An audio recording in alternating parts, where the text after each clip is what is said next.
Good morning. This is Tracy Atwell speaking here. Hopefully you can all see and hear me.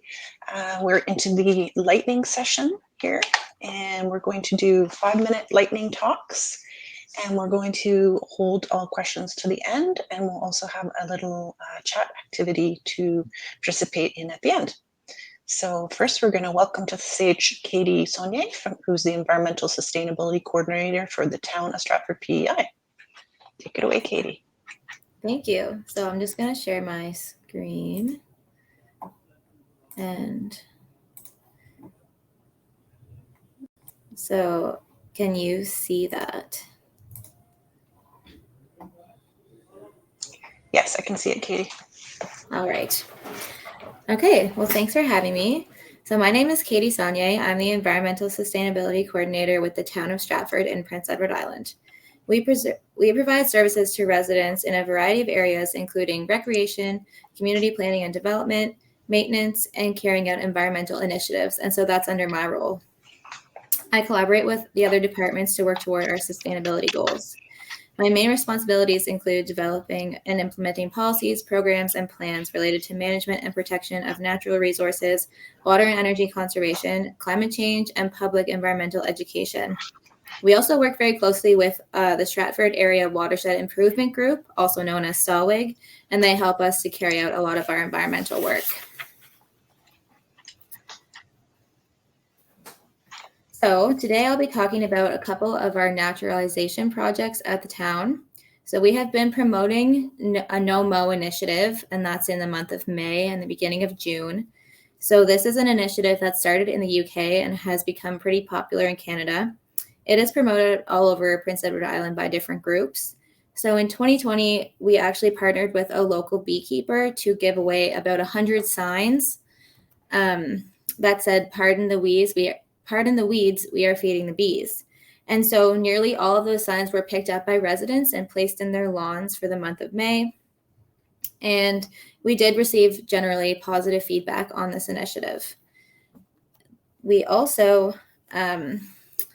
have been trying to take some areas in our parks out of our mowing rotation. And so we've been doing that for the past few years. And there's some areas in parks too where we just kind of leave wildflowers to grow. And then as mentioned, we work closely with SAWIG, and they've actually planted several pollinator gardens throughout the town. So in terms of cost, for the No Mow initiative, about 100 signs cost about $440, and we just give those away to residents, but they can use them each year. And taking areas out of the mowing rotation actually saves money. And then in terms of pollinator gardens, it costs about $500 for all the plants for one garden, but a lot of those plants are perennial, so they would come back each year. So there are a few challenges with these things. So it can be challenging to identify areas to take out of the mowing rotation and then relay that information to maintenance staff and then also to the company who does the mowing if there's one of those. So communication and logistics are challenges. And also trying to choose areas to take out of the mowing rotation can also be challenging because different groups might use them for different things. So if you might have a recreation group that needs the grass to be cut more regularly. And then funding is also another challenge. So a lot of times municipalities are limited by funding resources, but the costs for these projects are not too big, and you can also get help from volunteers. And then resident support too. Sometimes you get complaints when the grass isn't cut and things like that, but it's also just about that environmental education piece to help with that. So the No Mow sign campaign was well received. We got rid of almost all the signs, and we'll probably do some more this year. Our pollinator gardens are planted and they are used by pollinators. We have one specifically for monarch butterflies, and we're actually planting another one this year as well. And we do have a lot of great internal staff support here at the town of Stratford for these initiatives, so that's really helpful as well. So in conclusion, the town will continue to support these types of initiatives. Even though we may not have a lot of tangible results to show, we are definitely trying to move these initiatives forward. So if you have any questions or would like to contact me, this is my email and phone number, and you can find it at the Town of Stratford website as well.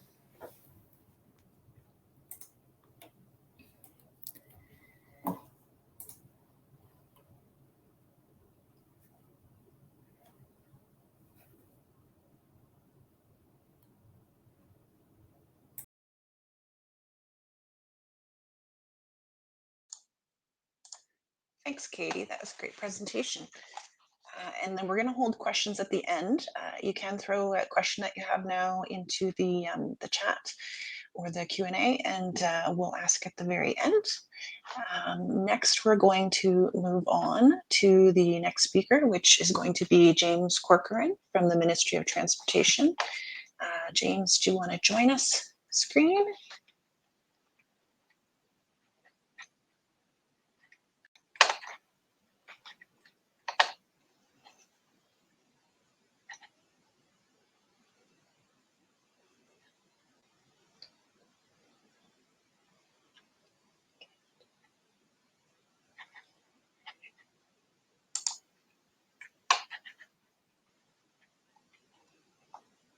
Okay, James, I can see your box coming up, but you need to unmute and add your camera.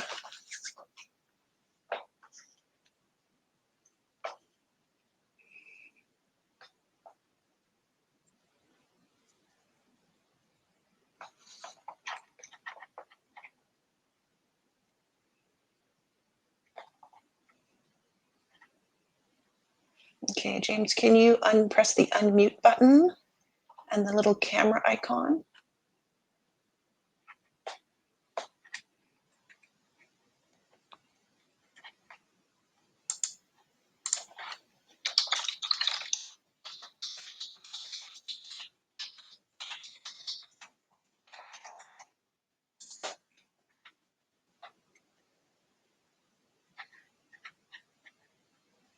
Okay.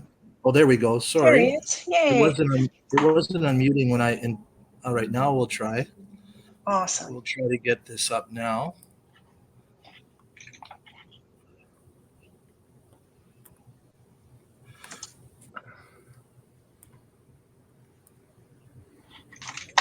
Okay, oops. We're all getting used to this new platform. All right. Yes, just trying to get it to the presentation mode here. Yeah, so there should be an arrow below, just pointing up, and that's your share button. Okay. Am I sharing now? No, I just have your camera right now. Oh dear. Okay.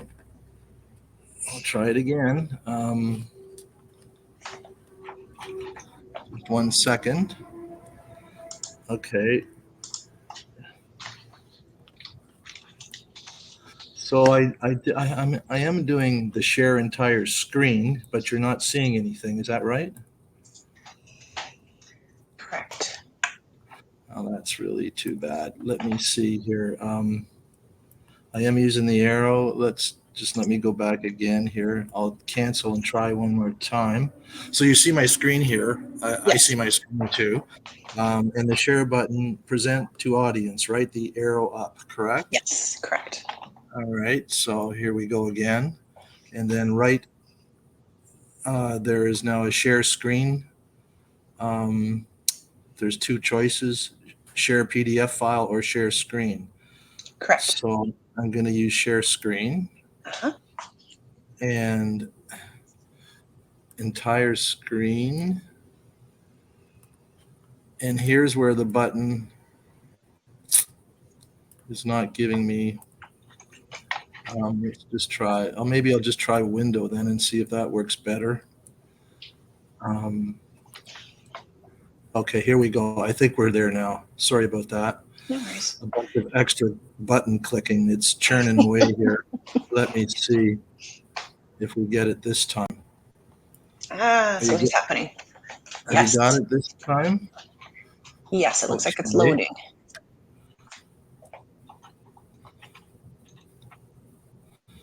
Have you? Okay. Can you make it? Well, I guess there is a way. There's a button at the top right for the viewers. They can press the full screen if they want to see a bigger Have you got version. that now? Have you got it? Have you got it now? I'm seeing a window, but it's blank. Oh dear. Would you like, what we could do is we could jump to the next speaker, and backstage we can give you some help. Okay. That'd be okay? Yep.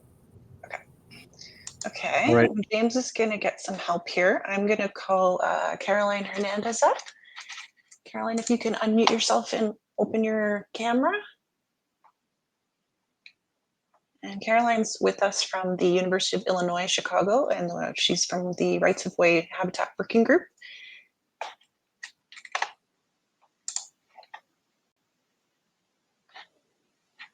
There she is. Great. I can see your screen.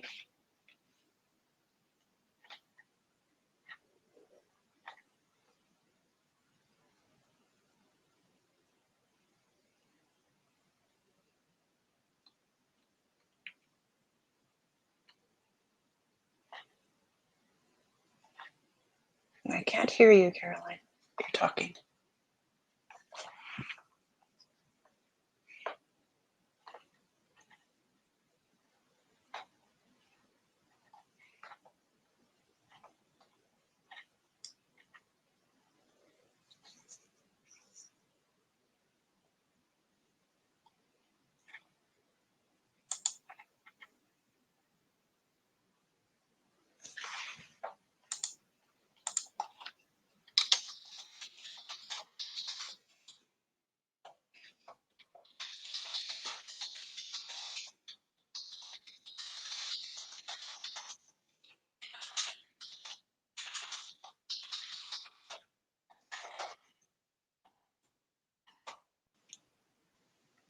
Thanks for your patience, everyone. Here, we'll get through these technical issues. Oh, there she is. Okay, Great. sorry about that. No worries. You all Here can you hear me see it. all right? Yes, sounds Okay. good. Excellent. So I will try to be quick, but my name is Caroline Hernandez, and I'm working at the University of Illinois, Chicago, and I have been supporting the Rights of Ways Habitat Working Group for the past 3.5 years or so. And at the working group, we have been working to support energy and transportation companies and organizations in any way we can. And so we periodically ask if, what the barriers are to implementing habitat projects on their lands. And one of the things that we oftentimes hear is that though land managers or vegetation managers are interested in doing habitat related vegetation management, they don't have that internal buy-in from their managers. And what we've heard is that internal buy-in, those managers are really indicating that they're seeing habitat management as this higher cost. It's going to have a higher investment, and they're not necessarily certain that they can get that return on investment in short order. So we asked those same people that indicated that was a problem, what can we do to support that on our website? We've got some case studies, but what else can we do to support this return on investment idea?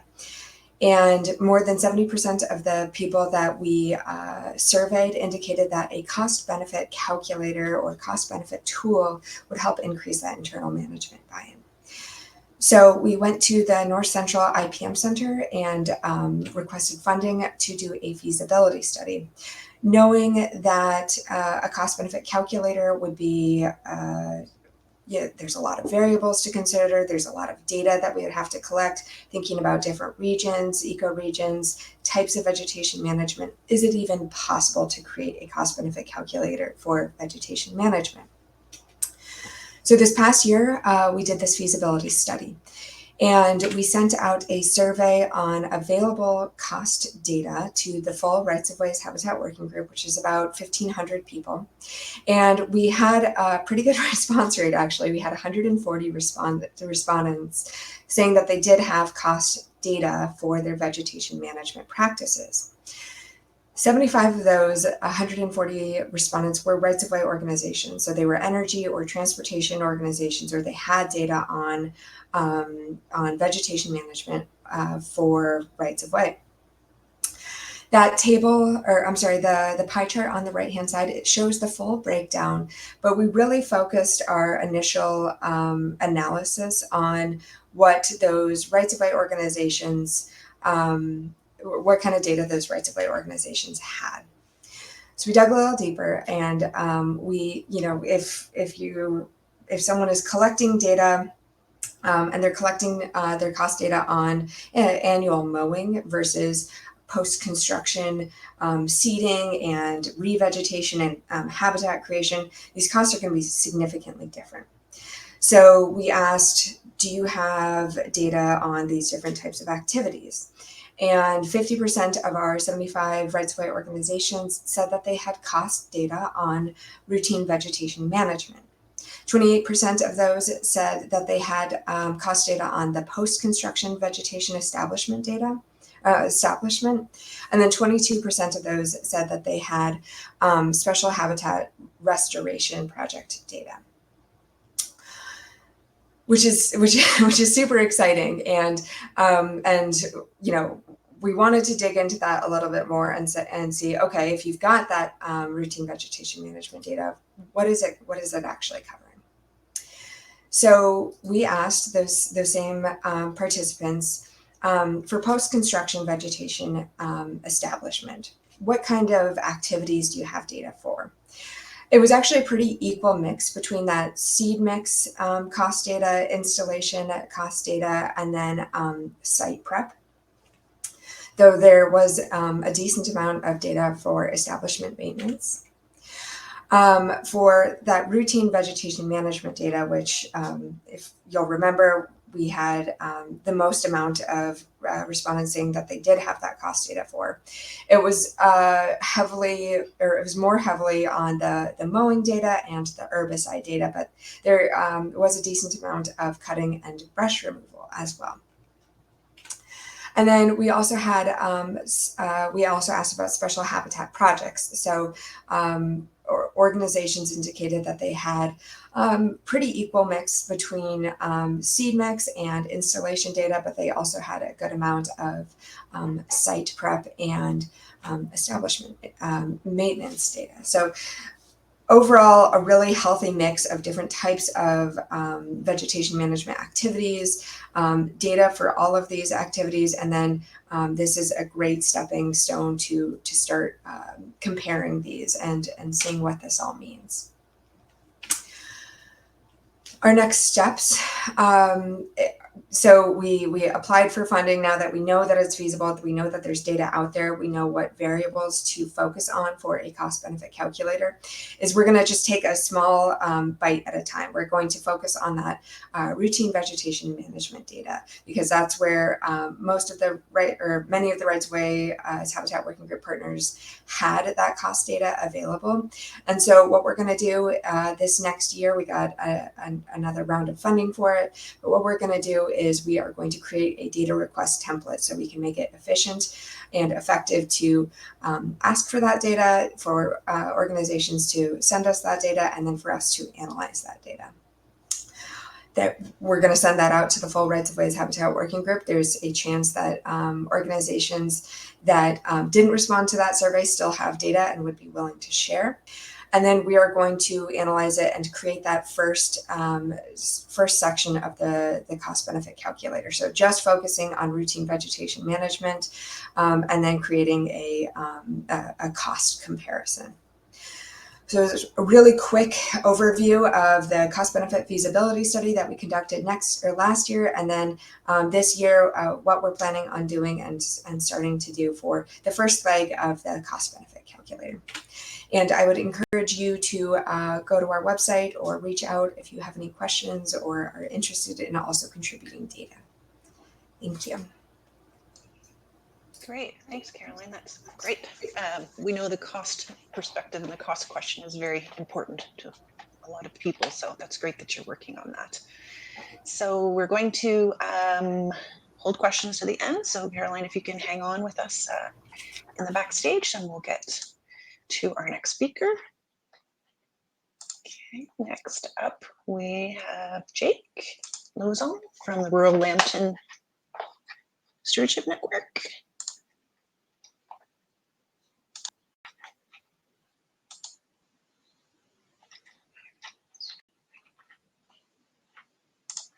Oh, I got you twice there, Jake. There we go. Great. If you can turn on your mic and your camera.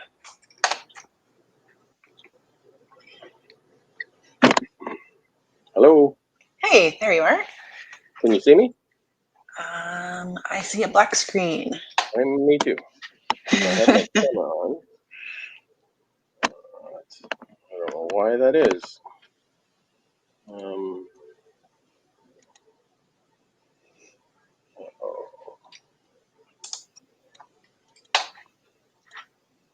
Do you happen to have a slider tab over your camera? I Do you know what that is? don't. No, it's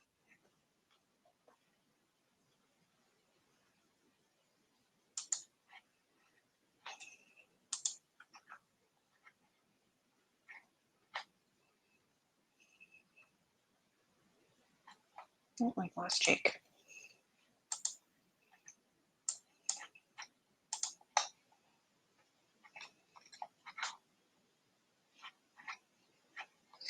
Okay, well, we're getting Jake back. I think we will jump to James and give that another shot.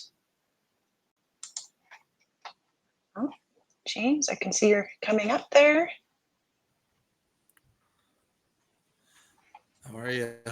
Great. Okay. Okay. Dealing with all the tech issues here. Okay, great. We see your PowerPoint and I can hear you. Take it Okay. away. I can see the PowerPoint too. It looks like I sent you the right one. This is good. All right. So to begin with, just wanted to highlight the context of the area that we deal with here at Ministry of Transportation West Region. It's the extreme southwestern portion of Ontario, which unfortunately has been ranked by many in the ecology world as one of the most degraded landscapes in North America. As you get to the far extreme left of it towards Essex and Chatham-Kent, we have remaining natural cover that is below 5%. So just in context, I just wanted to emphasize how important it is to us in the ecology world that we utilize our rights of ways to the greatest extent possible to assist species that are literally hanging on by a thread on our rights of ways and in our ditches, as most of the landscape is highly developed into highly engineered approaches to agriculture mainly. Next slide, please.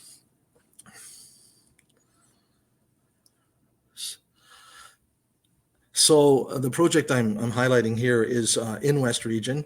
We have been working for over 15 years now to change the culture from using a grass mixture of mainly alien species and of 4 species to a native seed mix of grasses and forabs.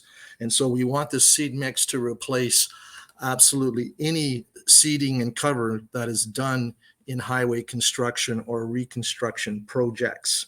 And we developed this seed mix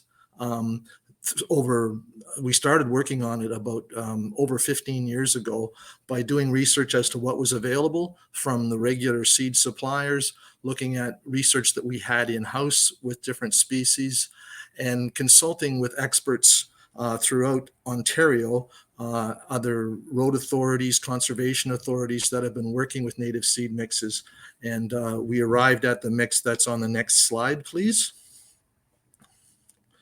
So on the right is what has been used for 50 years. And to give a little bit of the ecological history of roadsides, if you will, this is the mixture that has been put on roadsides in Ontario, on highways in particular, for over 15 years. It's only 4 species, 3 of them grasses, alien species, alien to southwestern Ontario and even North America, and white clover. And I started working on rights of ways in the early 80s. And it occurred to me that what we did needs to be, we've got to take a look back to see what we did to understand where we are now. So we seeded with this mixture of only a few species, and then we sprayed it with 2,4-D, 2,4,5-T, and dicamba, basically the same mixture that you would use on your lawn under the trade names like Killex. And so we moved a right-of-way to what essentially was only grass. And then, lo and behold, we got an invasive grass species, and for which there is really no herbicide to remove it selectively. So now we're in the unenviable position of trying to remove a grass from a grass by using a herbicide that is broad spectrum, that non-selective, that basically removes everything. So this is a really difficult situation that we put ourselves into. And I would suggest that we've done that by trying to manage a right-of-way with only 4 species that requires intensive management, the same type of management that you would need for a golf course, which we certainly don't do on rights-of-ways. And as a matter of fact, in the mid-90s, the direction was to let the right-of-way naturalize. So, which, in one sense was good. I guess you'd call it passive restoration. But unfortunately, of course, there were so many gaps by only having 4 species in there that a lot of invasive species and weeds moved in. So the mixture on the left is the mixture that we came up with. And we were really careful to make sure that it was able to be met by contractors from off-the-shelf seed mixes that are available from major suppliers like Ontario Seed Company and Pick Seed and Ontario Nativescape, for example. So it has worked out well. The cost of it is about installed, and that's a good installation with perhaps a spray first of all to kill existing weeds that might be there, and then drill seeded. It's just over $1 per square meter, which compares not that bad with the regular seed mix, in that it's so much more effective and saves us so much more money on the maintenance side down the road, because it does a terrific job of a couple of things, which I'll show you later. But mainly it does a great job of fighting invasive species like Phragmites, and it also helps with capturing blowing snow. Next slide, please.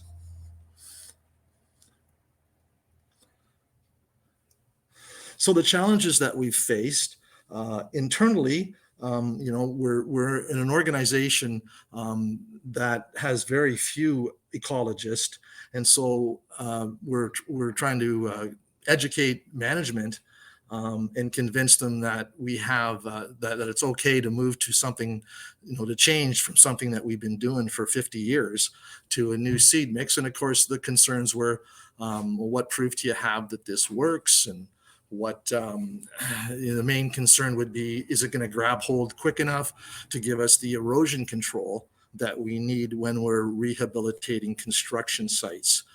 And then external challenges that we face too is that legacy contractors that have been in the business of hydro seeding with the same seed mixture for decades and decades don't have the equipment that we'd like them to have. We'd like them to use seed drills where possible when we're placing native seed, for example.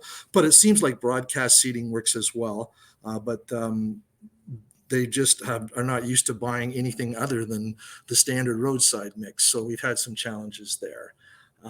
Also, mowing is a problem where a lot of folks feel that they would like to mow the right of way for kilometers and kilometers along parallel to their farms. And so you can see that we're investing in signs similar to the sign on the right for areas that we're putting into native grasses to try and alert people and to get them to stop mowing. Next slide, please.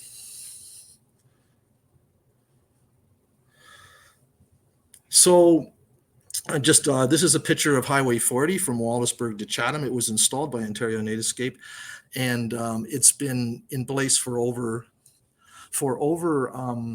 I guess 20 years now.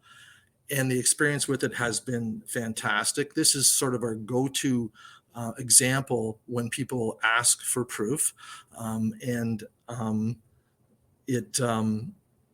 a maintenance standpoint, it's a real luxury for myself, because I know that's one area where invasive species are minimal and compared to the rest of the highway network. Next slide, please. So this is just an example of one of the grasses that are in our seed mix. We've certainly learned that in order to have a seed mix that gets the kind of cover that you want for a right-of-way, you need to have 85% approximately by weight or by seed count grasses compared to forbs.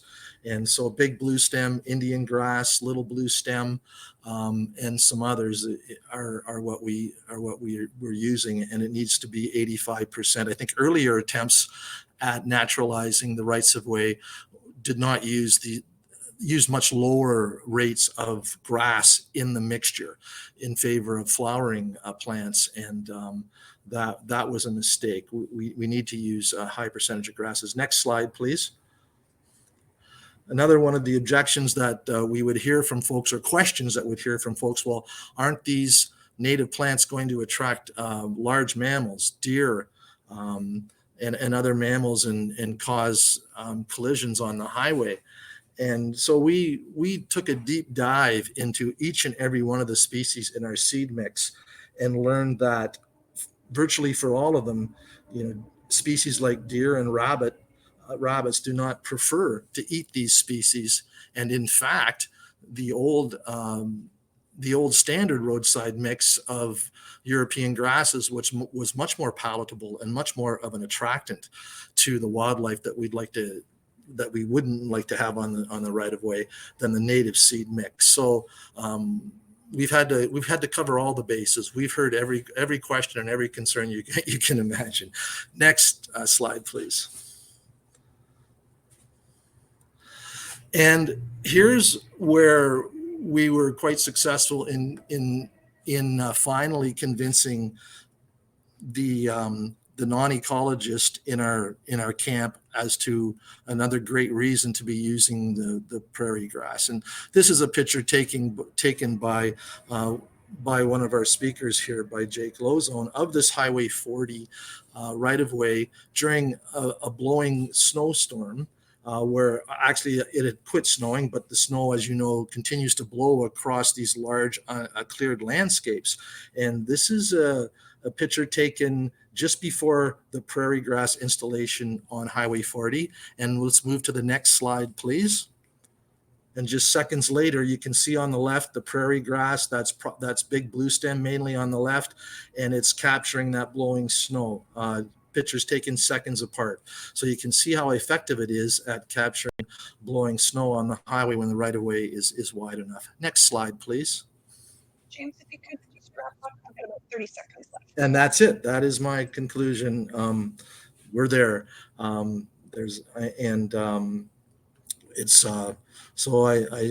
Our conclusion is that it takes a long time to convince a large organization like MTO, and you have to be diligent, and we're still working on it, but we're making a lot of headway.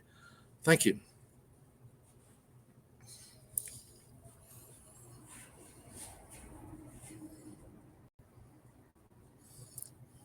Great, that was great. There's going to be lots of questions, so you could hang on to the end where we can have all the speakers ask you some questions.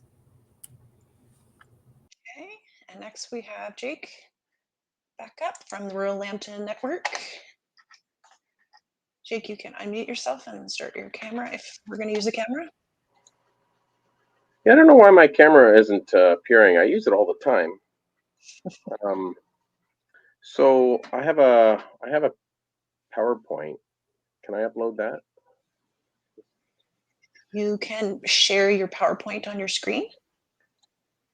So if you do find that button arrow up, then it says present to audience. Yep.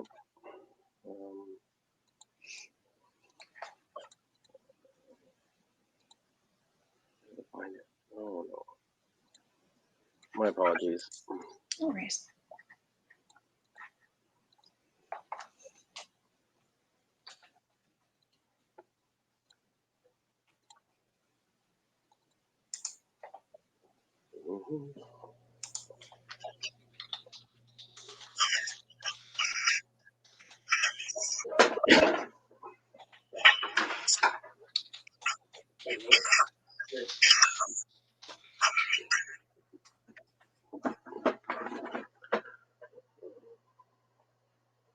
Slideshow beginning. So it won't let me upload. I can't get out of the screen here. Entire screen, yeah. Yeah, but Just click entire screen. I am. Okay, well, go window. No, I can't. Okay. I'd like to get out of this. Escape. There we go. Okay. Okay, so I'm gonna upload this. Share screen. Share screen. Yep, Looks like you already, that's it. But I guess. Don't close that. I'm having struggles here. It won't let me upload my video. Okay, well, we'll keep working on it. We're Yeah. gonna move to the question sessions, and then Jake will find another spot if we can't make it happen right now. We can use that. Oh, Okay, so we're gonna jump to some questions here.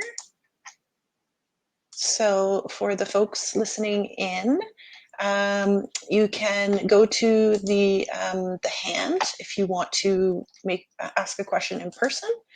And then we can invite you to the screen to answer or to ask the question in person, or you can put your question in the chat box and we'll moderate those questions.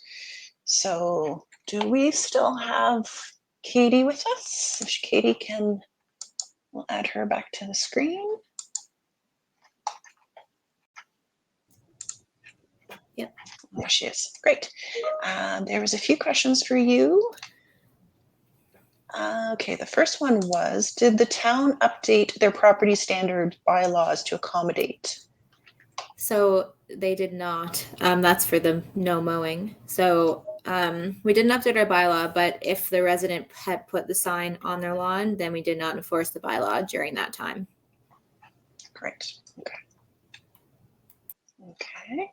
I think that's the only questions for Katie.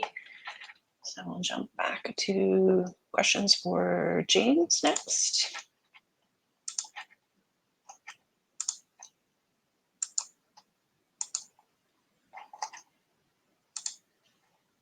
Okay. James, there you are. You want to turn your camera and your microphone on? Okay. So lots of good comments for you, James, about how great it is that we've got this new mix to replace some projects. First question is the City of Toronto involved in any rights of way projects that you're aware of? I believe so. Yes, on some of the projects, I have to. I'm kind of limited on my knowledge of that because I represent MTO West region, which doesn't quite take in Toronto. So it's the area west and south of the Niagara Escarpment that I deal with principally. But some of my cohorts have been doing started some native seeding in the Toronto area, but they don't have the history with it that we have in West Region, where West Region MTO are the leaders in this. Great. Second question, do you use a cover crop as well? Absolutely. The same cover crops that you would use with any seed mix when you're doing a rehabilitation of a construction site where you're basically trying to get erosion control principally at the start on what is now bare ground. And so we've learned and I've heard through others that the traditional cover crop had been fall rye or winter rye, but we've heard from a number of sources that there's some allelopathy with that particular cover crop. So we've been encouraging things like oats and millet as the alternative cover crop. Great. Okay, we have one more question, and then we're going to go to our stretch break. Would the grass or forb seed mixes be suitable for pipeline rights of way? As industry, we're required to maintain rights of way for line of sight and access. Yeah, I have some familiarity with pipeline rights of ways, and I think that they would be fine. In fact, a lot of pipeline rights of ways would already have a lot of the native species in them, grasses and forbs, I think, naturally occurring that we're speaking of. And, the heights of these, so you need line of sight. And so I'm not sure what height that is, but you can curtail some of the taller grasses if need be, but really they don't get more than about 3 or 4 feet high. So I'm not sure what type of line of sight you need if that's okay to have grasses that might be standing 4 feet high. Great question. So that's the end of a question session right now.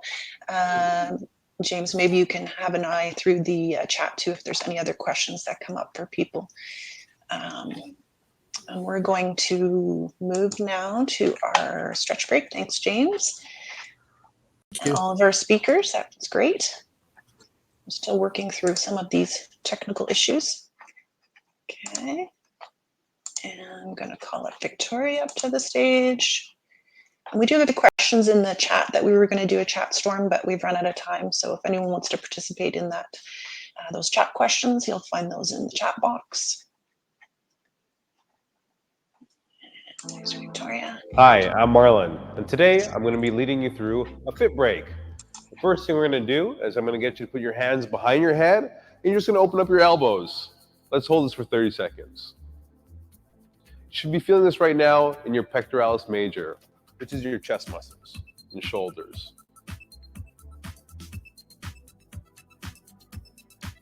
Just keep breathing in and out. Stay relaxed.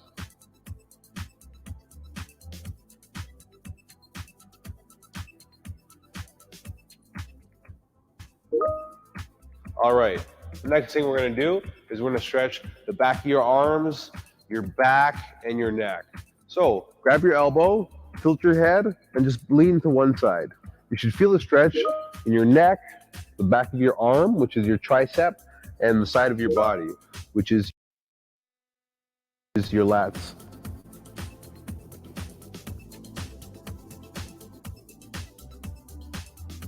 Okay, let's try the other side.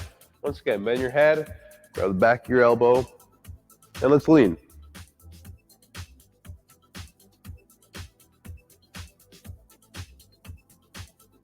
Just keep breathing in and out. Stay relaxed.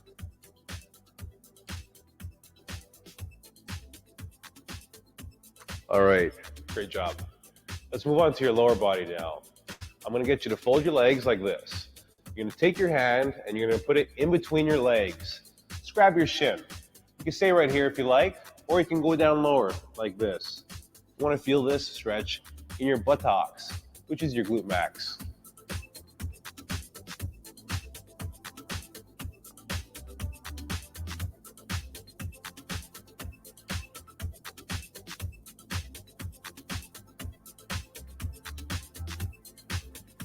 All right, let's try the other side.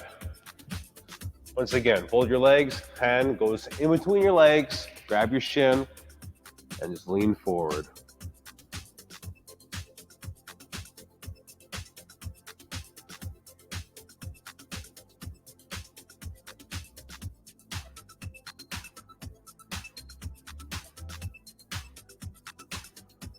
All right, great. Last one. Let's extend your leg out, and I'll just get you to grab your shin. You can lean forward like this. You feel this in the back of your legs, which is your hamstring muscle. Try to keep your chest up. You don't want to lean forward and arch your back.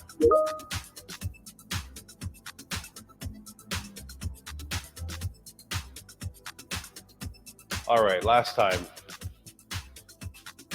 Enjoy it. You're going to be going back to class soon.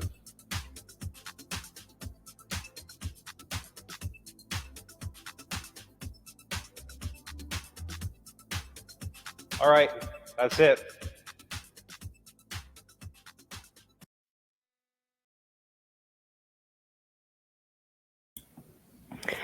All right, so hopefully you got a nice little stretch in. Maybe you took a little walk around the room or quickly opened the window for some fresh air to get your brain pumping again.